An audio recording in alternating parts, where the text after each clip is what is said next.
Бууцаанаас үр гаргах. Бууцаан Chenopodiaceae огт багтах ба зүйлийн нэрийг Spinaceae oleracea species гэнэ. 1-2 наст навч дургамлав. Cultivated for their leaves. Бууцааны сортуудыг зуны болон өвлийн гэж хоёр ангилдаг. Others grow in spring or summer. Тоос үрт. Pollination.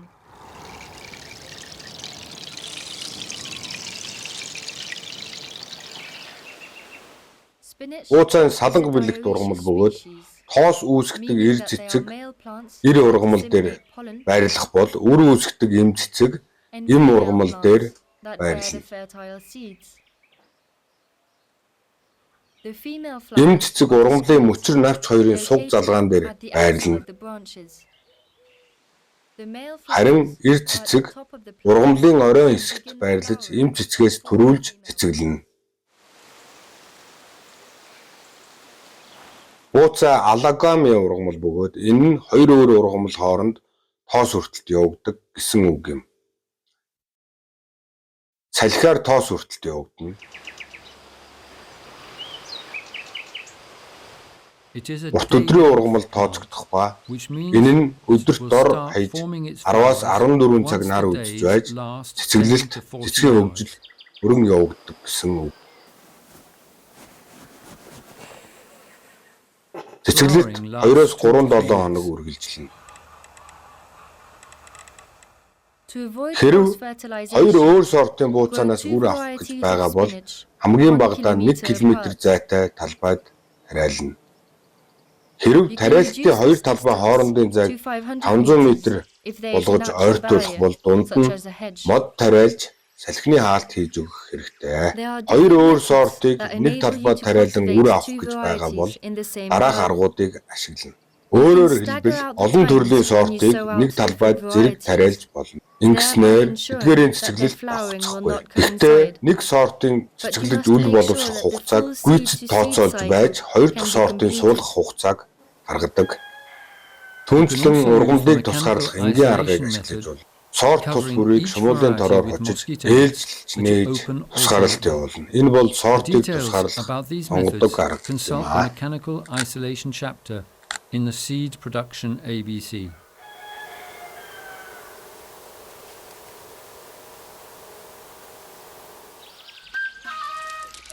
Амьдралын мөчлөг.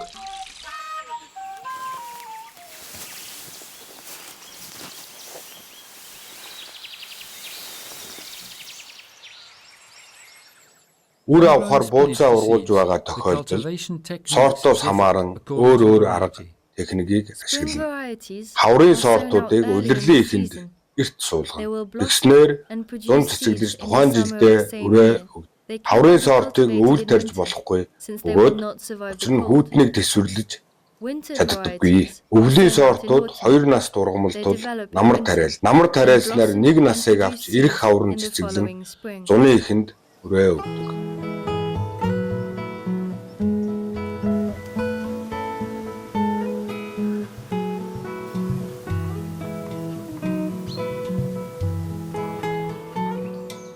Үр авахын тулд багадаа 25-аас 30 ургамал нэг дор тариалах хэрэгтэй бөгөөд ингэснээр генетикийн олон янз байдалд сайнаар нөлөөлнө.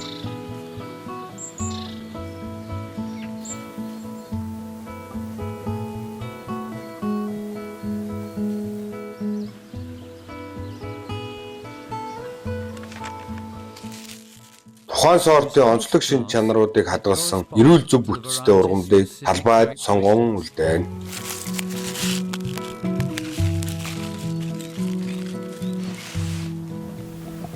Өвлийн сортын хувьд хамгийн чухал шалгуур бол хүүтэн тэсвэрлэх чадвар билээ. Түүнчлэн үндэсний аспиксиа өвчин тэсвэртэй навчин шарлаагүй ургамлыг талбайд үлдээнэ. Эдгээр нь өвлийн үйлрэлд бууцаанд ажиглагддаг энгийн зүйлүүд билээ. Үрлүүлэхээр ургуулжуу таримлаас хит олон навч авахгүй байвал зүгээр.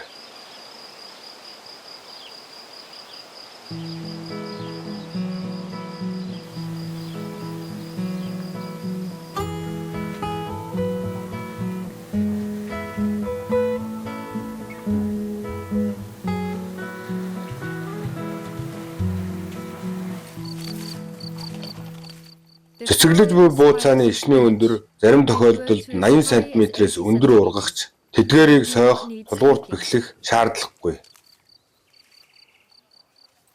Бэр ургамал төрүүлж шарлан хагдардаг тул талбайгаас цэвэрлэх хэрэгтэй.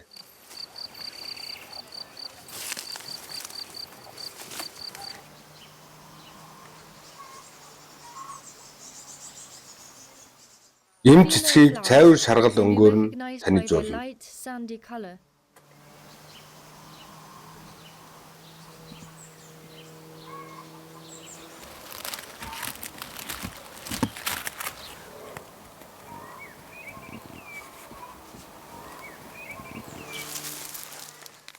Үрэн боловсрч гүйцэсний дараа шийг хураана.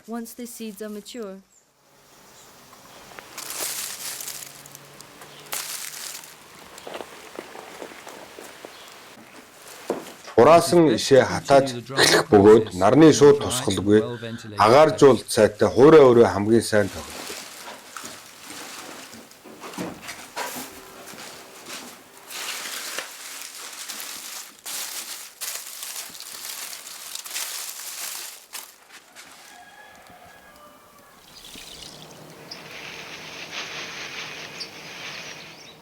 Үрийг салгах, ангилах, хадгалах.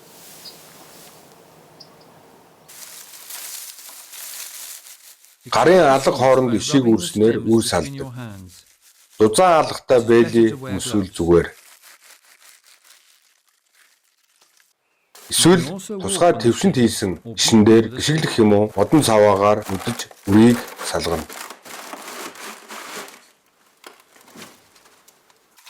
Иш навчны үлдэгдэл бүхий том хэсгүүдийг авч хайсны дараа харьцангуй том нүхтэй шигшүүрээр шигшинэ.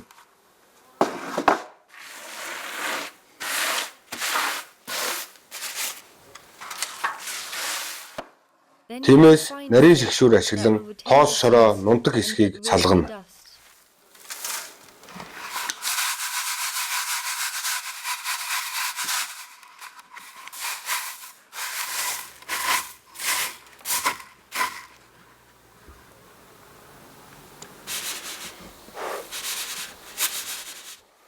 Төсгөлд нь үрийг үлээх юм уу багавтар салхи ашиглан хаягдлаас үр мөсөн цэвэрлэнэ.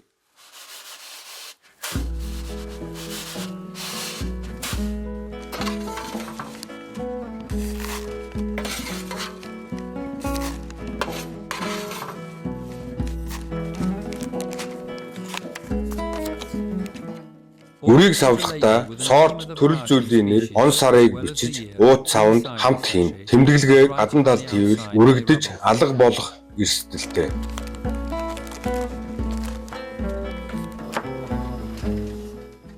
Үрийг хөлдөөгчд 7 хоног байлгах бөгөөд ингэснээр шимэгч хорхон өндөг устдаг. Бууцааны үр ургах чадвараа 5 жил хадгалах ба заримдаа 7 жил бол. Илүү удаан хугацаагаар хадгалъя гэвэл хөлдөөгчд байлгах хэрэгтэй. Бууцааны 1 г үр 100 ширхэг үр агуулдаг.